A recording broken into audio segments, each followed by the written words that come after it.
கிறிஸ்துவுக்குள் பிரியமானவர்களே, கர்த்தரும் இரட்சகருமாய் இயேசு கிறிஸ்துவின் ஈடு நீட்ட நாமத்தினாலே உங்கள் யாவருக்கும் என் அன்பின் வாழ்த்துக்கள் தெரிவித்துள்ளேன். தேவன் அருளிய அப்பம் பிரேயர் மினிஸ்ட்ரி சேனல் மூலியமாக உங்களோடு சந்திப்பதில் மிகுந்த மகிழ்ச்சி அடைகிறேன். தினம்தோறும் இரவு நேரத்திலே தூங்கும் முன்பாக பரிசுத்த வேதாந்திலிருந்து நாம் ஒரு பகுதி தியானித்து நம்முடைய குடும்ப பாதுகாப்பிற்காக நாம் ஜெபித்து வருகிறோம்.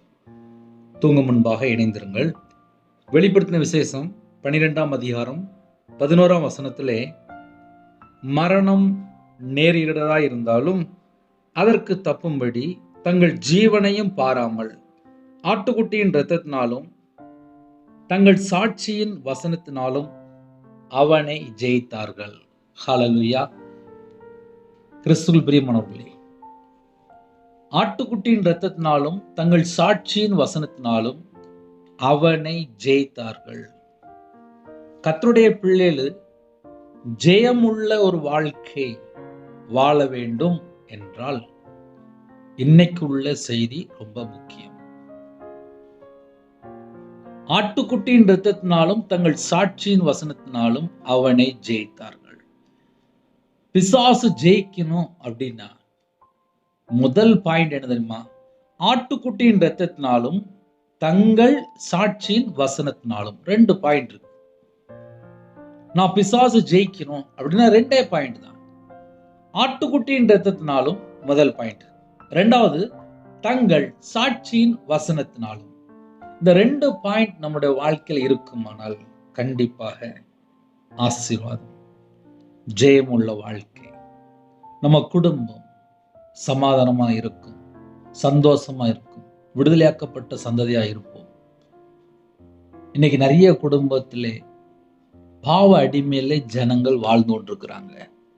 அவங்களால ஒரு ஜெயம் உள்ள ஒரு வாழ்க்கை வாழ முடியல. என்ன காரணம்? சாட்சியுள்ள ஒரு வாழ்க்கை இல்லை. ஆட்டுக்குட்டியின் இரத்தத்தினாலே நான் மீட்கப்பட்டு இருக்கிறேன். இன்னைக்கு நிறைய குடும்பத்திலே மீட்கப்பட்ட ஒரு அனுபவம் இல்லை. இப்ப 2 விதமான பிரச்சனை ஜனங்களுக்குள்ள இருக்கு. முதல் பிரச்சனை என்ன அப்படின்னா, நான் ஆட்டுக்குட்டியின் இரத்தத்தினால் நான் மீட்கப்பட்டிருக்கேன், முதல் பாயிண்ட். 2வது சாட்சியின் வசனத்தினாலே. அப்ப அந்த 2 பாயிண்ட்டுமே நம்ம வாழ்க்கையில ரொம்ப முக்கியம். இயேசு கிறிஸ்து இரத்தத்தினாலே கழுவப்பட்ட பிள்ளைகளா இருக்கணும். 2வது சாட்சியுள்ள ஒரு வாழ்க்கை நமக்கு வேணும். சாட்சியுள்ள ஒரு வாழ்க்கை இருக்குமானால் பிசாசை நாம் ஜெயிக்க முடியும். ஆட்டுக்குட்டியின் இரத்தத்தினால கழுவப்பட்டு நாம் மீட்கப்பட்டு இருக்க வேண்டும். அப்படின்னா என்ன பிரதர் அர்த்தம் அப்படின்னா, மனம் திரும்பி பாவ மன்னிப்பை பெற்றுக்கொண்டு பாவத்தை விட்டுட்டு தேவனிடத்திலிருந்து இரக்கங்களை பெற்றுக்கொண்ட பிள்ளைகளா இருக்கணும். இன்னைக்கு சில குடும்பத்துல எது பிரச்சனையா இருக்கு அப்படின்னா, வசனம் நிறைய தெரியும் நிறைய குடும்பத்திலே, ஆனால் அவங்களுடைய வாழ்க்கையில எது தொடருது அப்படின்னா பாவம் தொடருது. ஒரு மனுஷனுடைய வாழ்க்கையிலே பாவம் தொடரும் போது அங்க சாட்சி கெட்டு போயிரும். ஆட்டுக்குட்டியின் இரத்தத்தினாலும் தங்கள் சாட்சியின் வசனத்தினாலும் அவனை ஜெயித்தார்கள். பிசாச ஜெயிக்கணும் அப்படின்னா சாட்சி உள்ள ஒரு வாழ்க்கை வாழணும். அப்படி இல்லைன்னா ஒரு ஜெயம் உள்ள ஒரு வாழ்க்கை இருக்காது. என்னுடைய வாழ்க்கையிலே, நான் ஆவிக்குரிய வாழ்க்கையிலே பல உபத்திரங்கள், பல கஷ்டங்கள், பல பாடுகள், இதெல்லாம் என்னோட வாழ்க்கையில வந்ததுக்கு அப்புறம் நான் கற்றுக்கொண்ட காரியங்கள் என்ன தெரியுமா? ஆவிக்குரிய கனி எனக்குள்ள இருக்கா? மாம்சத்தினுடைய அந்த பழைய சுபாவங்கள், ஜென்ம சுபாவங்கள், மாம்சத்தினுடைய கிரியைகள் எங்கேயாவது தொடருதா? எங்கேயாவது தொடருதுன்னா எப்படினே அப்படின்னா, ஒரு மனுஷனுக்குள்ள திடீர்னு ஒரு கோபம் வந்துடும். சில குடும்பத்துல திடீர்னு ஒரு வைராக்கியம் வந்துடும். சில குடும்பத்துல பழைய பாவத்துல எதுல அடிமையா இருக்கிறவங்களோ அது மறுபடியும் எந்திரிச்சு வந்துடும்.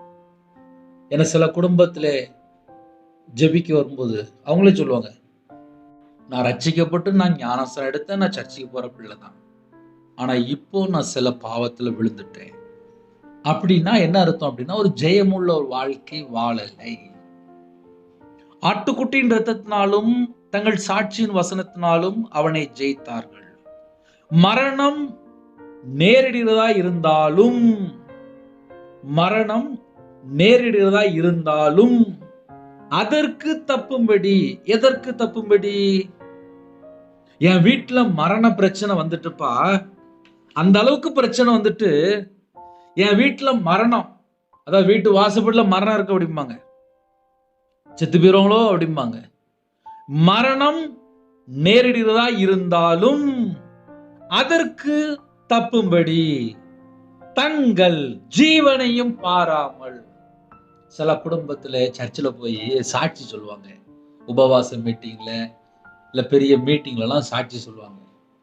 டாக்டர் என்னை எப்படி சொல்லியிருந்தாரு, நான் எல்லாத்துலயும் எல்லா டெஸ்டும் பண்ணிட்டேன், ஆனால் டாக்டர் சொல்லிட்டான், இனிமேல் கடவுளா பார்த்து உங்களுக்கு ஜீவனை கொடுத்தாதான் உண்டு. நாங்க எவ்வளவு முயற்சி, எல்லா முயற்சி நாங்க எடுத்து பார்த்துட்டோம் அப்படிம்பாங்க. பல லட்சங்கள் பணம் காலி ஆயிரும். ஆனா கடைசி நேரத்துல சர்ச்சில் போய் இல்லை இருக்கிற இடத்துல யாராவது பாஸ்டர் வந்து பார்க்க வந்திருப்பாங்க, கண்ணீரோடு ஜெபம் பண்ணியிருப்பாங்க. எப்படி ஜெபம் பண்ணியிருப்பாங்க? டாக்டர் இப்படி சொல்லிட்டாங்களே, இனி எல்லாரும் இப்படி கைவிட்டாங்களே, கண்ணீரோடு. அது நம்ம நார்மலா சொன்னா புரியாது. ஒரு மனுஷன் பிரச்சனையோடு இருக்கும்போது கண்ணீர் வடிக்கும் போது தான் தெரியும். என் வாழ்க்கையில எனக்கு அந்த மாதிரி அனுபவம் இருக்கு, என் குடும்பத்துல அந்த மாதிரி அனுபவம் இருக்கு. 2008 ஹாஸ்பிட்டல் நான் இருந்தேன். டாக்டர் சொல்லிட்டாங்க, கையெழுத்துலாம் வாங்கிட்டாங்க. 48 மணி நேரம் கழிச்சு தான் இந்த பையனுக்கு ரிசல்ட் சொல்ல முடியும். ஒருவேளை 48 மணி நேரம் கழிச்சு பொழைச்சிட்டான் அப்படின்னா பரவாயில்ல அப்படின்னாங்க. இன்னைக்கு பார்த்தா 2025 உயிரோட தான் இருக்கேன். அந்த 48 மணி நேரத்துல கண்ணீர் வடிச்சு ஜெபம் பண்ணி, எப்படியாவது என் கணவர் உயிர் பிச்சை போட்டுற மாட்டீங்களா அப்படின்னு சொல்லி கண்ணீரோடு ஜெபம் பண்ணியிருப்பாங்க. இன்னைக்கு பார்த்தா ரவிராஜ் உயிரோட இருக்க. அப்ப 2008 கண்ணீரோடு ஜெபம் பண்ணியிருப்பாங்க. வியாபாரத்துல கடன்ல கஷ்டப்படும் போது எனக்கு மாந்திரியம் பண்ணிட்டாங்க. நல்ல செழிப்பா என் கையிலே பணம் வாங்கி சொந்த காசுலே சூனியம். லாஸ்ட் என்ன நடந்துச்சு அப்படின்னா, என் மனைவி சர்ச்சில் போய் ஜெபம் பண்ண ஆரம்பிச்சிட்டான். பிசாசு உயிரை கொண்டு நிக்கி, நான் செத்து போன்னு சொல்லி மாந்திரியம் பண்ணியிருக்காங்க. என் மனைவி சர்ச்சில் போய் ஜெபம் பண்றான், என் கணவருடைய உயிர் வேணும், கணவருடைய உயிர் வேணும், கணவருடைய உயிர் வேணும், என் கணவருடைய பாவத்தை மன்னிங்க மன்னிங்க மன்னிங்க மன்னிங்க. ஆட்டுக்குட்டியின் இரத்தத்தினாலும் தங்கள் சாட்சியின் வசனத்தினாலும் அவனை ஜெயித்தார்கள். 2008 மரண படுக்கையிலிருந்து வெளியில வந்தேன்.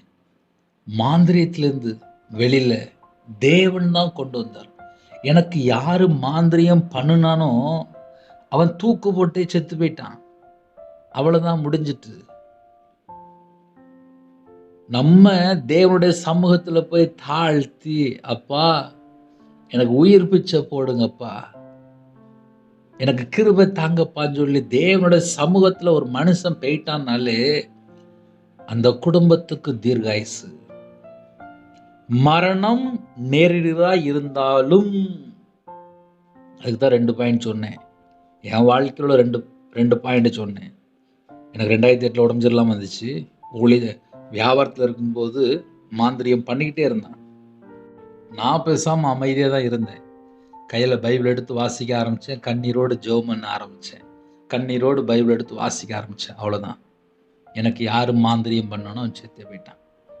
அப்போ நைட் நேரத்துல செய்தி என்ன அப்படின்னா, நம்ம எல்லாருமே மீட்கப்பட்ட ஜனமா இருக்கும்போது, சாட்சி உள்ள ஒரு வாழ்க்கையா இருக்கும்போது பிசாசை ஜெயிக்க முடியும். இன்னைக்கு சில குடும்பத்துல ஏன் பிசாசை ஜெயிக்க முடியல அப்படின்னா, வாழ்க்கையிலே சாட்சி இல்லை அப்படின்னா பிசாசு உள்ள என்டர் ஆகிறான்.